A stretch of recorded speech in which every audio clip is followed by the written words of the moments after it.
Hello my dear students, first of all I congratulate all of you that the board exams dates have been declared by the Rajasthan government, by the education department। यानी आपकी exams अब होने वाली हैं। 29 जून को आपका SST का paper होने वाला है। So first of all I wish you all the best for your exam. अब क्वेश्चन ये है कि हम बोर्ड एग्ज़ाम को लेकर थोड़ा सा डरे हुए रहते हैं। हमारे माइंड में एक फोबिया होता है कि हम अपने पेपर को कैसे अटेंड करें।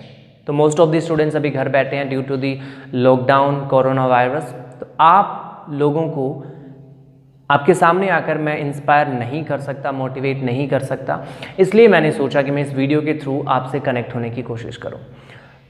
तो गाइज, आपके माइंड में एक डर होता है कि हम एग्ज़ाम दे रहे हैं और स्पेशली SST को लेकर, मैथ्स को लेकर, साइंस को लेकर आपके माइंड में डर रहता है कि अपना पेपर कैसा जाएगा, पता नहीं कैसे क्वेश्चन आएंगे, क्या आएगा। तो गाइस, सबसे पहली बात तो ये है कि आपको डरने की ज़रूरत नहीं है। आपका पेपर यदि आप अच्छे से प्रिपेयर करके जाते हैं तो बहुत ही ईजी होने वाला है। एग्ज़ाम को क्रैक करने के लिए जनरली 2 पॉइंट्स होते हैं, एक पढ़ना, दूसरा पढ़े हुए को लिखना, यानी आंसर कैसे लिखा जाए। पढ़ना आपको है, लिखना कैसे है वो मैं बताऊंगा, ठीक है। तो एक सिंपल सा मेथड है कि आपकी आंसर सीट जो होती है उसको आपको कैसे अच्छा बनाना ताकि आप एग्जामिनर को फोर्स कर सकें कि वो आपको अच्छे मार्क्स से दे, ठीक है। तो वो तरीका हमें सीखना है। तो देखो, आपके पेपर में 5 टाइप ऑफ क्वेश्चंस होते हैं, ठीक है। अब बात करें उन 5 टाइप ऑफ क्वेश्चंस की, तो सबसे पहला टाइप जो होता है that is very short answer type questions. उसके बाद में आता है शॉर्ट आंसर फर्स्ट, उसके बाद में आता है शॉर्ट आंसर सेकंड, उसके बाद में आता है लॉन्ग आंसर और फिर आता है मैप। यानी 5 टाइप ऑफ क्वेश्चंस आपकी एग्जाम में आपके सामने होते हैं। अब यदि हम बात करें इंटेलिजेंट स्टूडेंट्स की, जिनका ये मेंटलिटी होती है कि उनको 90+, उनको 100 आउट ऑफ 100 लाने, इम्पॉसिबल नहीं है। 100 आउट ऑफ 100 SST में भी आते हैं, तो इम्पॉसिबल कुछ नहीं है। अब क्वेश्चन ये है कि वो 100 आउट ऑफ 100 आएंगे कैसे। देखो, एक सिंपल सा मेथड है कि पेपर में जितने क्वेश्चन आते हैं वो सारे इंपॉर्टेंट हैं, यानी हमें एक भी क्वेश्चन छोड़ना नहीं है। अब दूसरी बात, एक भी क्वेश्चन छोड़ना नहीं है तो करना कैसे है। देखो, पहले पूरे पेपर को आराम से पढ़ना है, ठीक है। पढ़ने के बाद आपको अपने माइंड में ये बिल्कुल नहीं लाना है कि आपको पेपर में कोई क्वेश्चन नहीं आता। मतलब ये मेंटलिटी आपको बनानी नहीं कि आपको पेपर में कुछ नहीं आता। मेंटलिटी ये रखो कि आपको इस पेपर में सब कुछ आ रहा है, ऐसा कुछ है ही नहीं जो इस पेपर में आपको आता नहीं। उसके बाद सबसे पहले उस क्वेश्चन को करो जो आपको सबसे अच्छे से आ रहा है। मतलब सबसे पहले उस क्वेश्चन का आंसर लिखो जो आपने सबसे अच्छे से प्रिपेयर किया है, ठीक है। ये आपको एक पॉजिटिव एनर्जी देगा, आपके माइंड को पॉजिटिव बनाएगा। उसके बाद धीरे धीरे परसेंटेज डिसाइड करो, यानी सबसे पहले 100% कौन सा क्वेश्चन है उसका आंसर आपको आ रहा है, फिर 80%, फिर 60%, 50%, 20%, 10% और फिर 0%। यानी कौन सा क्वेश्चन है जिसका आंसर आपको 100% आ रहा है, कौन सा ऐसा जिसका नहीं आ रहा है। क्वेश्चन सारे करने हैं, बस इतना ही है कि जिसका 100% आ रहा है उसको सबसे पहले करें, और जिस क्वेश्चन का आंसर आपको आता नहीं है, मतलब आप उसके बारे में श्योर नहीं है, उसको सबसे लास्ट में करें। क्वेश्चन सारे करने हैं, बस तरीका ये रखना है कि आप जिस क्वेश्चन के आंसर के बारे में थोड़ा सा डाउटफुल रहते हैं उस आंसर की शुरुआत क्वेश्चन की लाइन से ही करें। मतलब 90% चांसेस ये होते हैं कि क्वेश्चन की लाइन से उसका आंसर हम बना सकते हैं, तो उसकी शुरुआत क्वेश्चन की लाइन से ही करें ताकि एग्जामिनर को ये फील हो कि आपने जो आंसर लिखा है वो उस क्वेश्चन से रिलेटेड है। क्लियर है। उसके बाद में आता है लॉन्ग आंसर्स को कैसे करें। देखो, लॉन्ग आंसर जनरली क्या होता है कि आपके 2 टाइप के होते हैं, एक 7 मार्क्स का होता है, 2 6 मार्क्स के क्वेश्चंस होते हैं आपके लिए, ठीक है। अब यहाँ पे पॉइंट ये रहता है कि आपको इन क्वेश्चंस के आंसर देने कैसे हैं। देखो, आंसर देने का सिंपल सा मेथड है कि जहाँ तक पॉसिबल हो उस क्वेश्चन को कम से कम 6 पॉइंट्स में डिवाइड करें, ठीक है। यानी एक क्वेश्चन के कम से कम 6 पॉइंट बनाएं। बुक में भले ही वो एक पैराग्राफ में दिया गया हो, आप उसको पैराग्राफ में ना लिखें, आप उसके पॉइंट्स बना के लिखें, ठीक है। पॉइंट में नंबर कभी मेंशन ना करें, उसकी जगह स्टार बनाएं, ठीक है। ऐसे स्टार बनाएं, एरो बनाएं, उसका आंसर लिखना शुरू करें, ठीक है। अब दूसरा पॉइंट होता है कि अपन को कोई आंसर ज़्यादा आता है तो अपन फिर ये उसमें वर्ड लिमिट के बारे में सोचते हैं, ठीक है। तो लॉन्ग आंसर का जब वर्ड लिमिट की बात की जाए तो आप उसको यदि 1.5 पेज तक भी लिखते हैं या 2 पेज भी उसमें हो जाते हैं तो कोई बड़ी टेंशन वाली बात नहीं है, आप इतना लिख सकते हैं, ठीक है।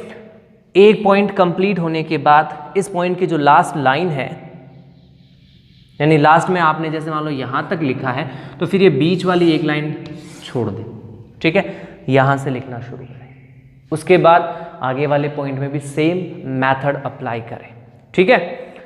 इसके अलावा मैप रिलेटेड क्वेश्चन, तो मैप रिलेटेड क्वेश्चन को अभी से प्रिपेयर करें, और प्रिपेयर करने का सबसे अच्छा ऑप्शन है एक रफ मैप लें या फिर मैप ड्रॉ कर लें अपनी रफ नोटबुक में और उसको बार बार फिल करें, ठीक है। फिल यदि आप करोगे तो आपको उस पर्टिकुलर प्लेस की लोकेशन आपके माइंड में सेट हो जाएगी, ठीक है। फिर आप जैसे मैप को देखोगे तो आपको वो मैप इजी वे में फिल करना आ जाएगा, ठीक है। इसके अलावा एक बात का हमेशा ध्यान रखें कि मैप में कोई लोकेशन जब आप फिल करते हैं तो उसको थोड़ा सा बड़ा करके लिखें ताकि वो उस पूरे स्टेट को कवर करे। ये भी ध्यान रखें कि स्टेट से बाहर नहीं जाए, स्टेट लिमिट के बेसिस पे लिखें, ठीक है। और जैसे मान लो कोई रिवर है या कोई डैम है तो उसको स्पेशली शो करें, मतलब जैसे अपन भाखड़ा नागल डैम की बात करें तो जैसे पंजाब और हिमाचल प्रदेश में शो करते हैं तो ऐसे बनाएं, उसके बाद में उसके ऊपर लिखें भाखड़ा नागल डैम, ठीक है। लिखने के लिए आप ऐसे उसको थोड़ा बड़ा करके लिख सकते हैं ताकि वो पूरे स्पेस को कवर कर ले, ठीक है। तो एक सिंपल सा मेथड है आंसर देने का। गाइस ये सारे मेथड्स आप यूज़ कर सकते हैं अपने आंसर को, अपनी आंसर शीट को ज़्यादा इफेक्टिव बनाने के लिए, ठीक है। जैसे ही पूरा पेपर कंप्लीट होता है लास्ट में क्रॉस, जितने बचे हुए पेजेस होते हैं उन सब में क्रॉस कर दें और जहाँ भी आपका पेपर यानी आपने लास्ट राइटिंग जहाँ पे ख़त्म किया है उसके जस्ट नीचे अपने रोल नंबर लिखें, ठीक है। रोल नंबर, फिर अपने जो भी रोल नंबर हो वहाँ पे लिखें, ये अच्छा इंप्रेशन शो करता है। हैंड राइटिंग एवरेज में रखें, यानी छोटे क्वेश्चंस के आंसर में हैंड राइटिंग को बहुत अच्छा लिख दिया, फिर आगे हैंड राइटिंग जो है वो बहुत रफ लिख दी तो उससे आपका इंप्रेशन, बैड इंप्रेशन क्रिएट होता है। अच्छी हैंड राइटिंग आपको यूज़ करनी है एवरेज में, ठीक है। तो शुरू से ही करें और पहले वाले क्वेश्चंस में ज़्यादा टाइम ना लगाएं। यदि कोई क्वेश्चन नहीं आता तो उसको स्किप करें, पहले जो आ रहे हैं वो सारे करें और उसके बाद जो नहीं आ रहे उनके बारे में सोचें। क्वेश्चन सारे अटैम्प्ट करें, स्पेशली जो ऐसे बच्चे हैं जिनको लगता है कि हमारा 30 मार्क्स या 40 मार्क्स ही आएंगे, उनके लिए तो ये स्पेशल पॉइंट है कि कैसे भी करके सारे क्वेश्चन के आंसर्स लिखें, छोड़ें एक भी नहीं, ठीक है। उसके बाद एग्ज़ाम में जाने से पहले बिल्कुल फ्रेश रहें, स्ट्रेस बिल्कुल ना लें, सोचें नहीं कि आपको कुछ नहीं आ रहा, सब ये सोचें कि हमें सब कुछ आ रहा है। ये मेंटेलिटी लाइन नहीं कि हमें कुछ आ नहीं रहा है, ठीक है। उस एग्ज़ाम सेंटर पे जाने से पहले 1 घंटे पहले तक न तो कोई बुक पढ़नी है न कोई डाउट डिस्कशन करना है, सिर्फ अपनी एग्ज़ाम पे फोकस करना है कि हमें एग्ज़ाम जा कर के देनी है। खुश रहें, रात को लेट तक ना पढ़ें, एग्ज़ाम वाले रात जो स्पेशल एग्ज़ाम वाली पहली रात तो होती है उसको लेट तक ना पढ़ें, टाइम पे सो जाएं, टाइम पे उठें, अपनी पूरी नींद लें ताकि आपका पूरा फोकस सिर्फ आपके पेपर पे हो, न कि उस पेपर को जल्दी से ख़त्म करके घर पे जाके सोने में, ठीक है। तो अपना पूरा फोकस अपने पेपर पे रखें, न कि अदर एक्टिविटीज़ में, ठीक है। इसके अलावा माइंड में ये सोच के रखें कि आपने जो पेपर दिया है उस पेपर में आपके अच्छे मार्क्स ही आएंगे ताकि आपके आगे वाला पेपर ख़राब नहीं हो। तो गाइस इस छोटे से वीडियो में मैंने एक छोटी सी कोशिश की है आपको थोड़ा सा मोटिवेट करके आपको वो तरीका बताने की जिससे आप अपने पेपर को अच्छा कर सकते हैं। होप ये वीडियो आपको पसंद आएगा और आपकी हेल्प भी करेगा आपके एग्ज़ाम को और ज़्यादा इंटरेस्टिंग बनाने में। ओके गाइज, तो यदि वीडियो अच्छा लगे तो लाइक शेयर और सब्सक्राइब करना ना भूलें। Thank you very much, have a nice day. जय हिंद, जय भारत।